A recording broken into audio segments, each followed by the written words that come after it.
Blogging করে বিভিন্ন সময় আলোচনা সমালোচনা সৃষ্টি করা ফাবিহা হাসান মনীষা ওরফে ফুডাপি এবার নিজ এলাকায় হাজারীবাগে জন্ম দিলেন নতুন বিতর্কে।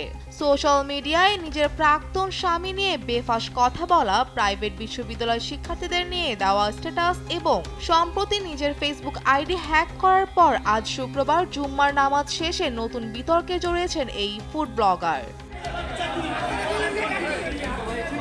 শুক্রবার জুম্মার নামাজ শেষে গ্যারেজ থেকে গাড়ি বের করার সময় একটি বাইকে ধাক্কা দিয়ে রাস্তায় ফেলে দেন ফুডাপির স্বামী মেহেদি এবং দ্রুত গতিতে পাশ দিয়ে চলে যাওয়ার চেষ্টা করেন। এ সময় এলাকাবাসী এর প্রতিবাদ করলে গাড়ি থেকে নেমে আসেন মনীষা ও তার স্বামী, দিতে থাকেন নানা হুমকি ধামকি।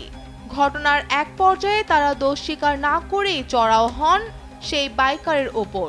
এ সময় তাদের মাঝে হাতাহাতির ঘটনাও ঘটে। পরে নামাজ শেষে মুসল্লিরা বেরিয়ে এলে সে স্থান থেকে চলে যান এই ফুড ব্লগার।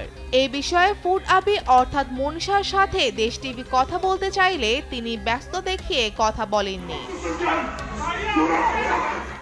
ফৌজিয়া ফারিহা, দেশ টিভি।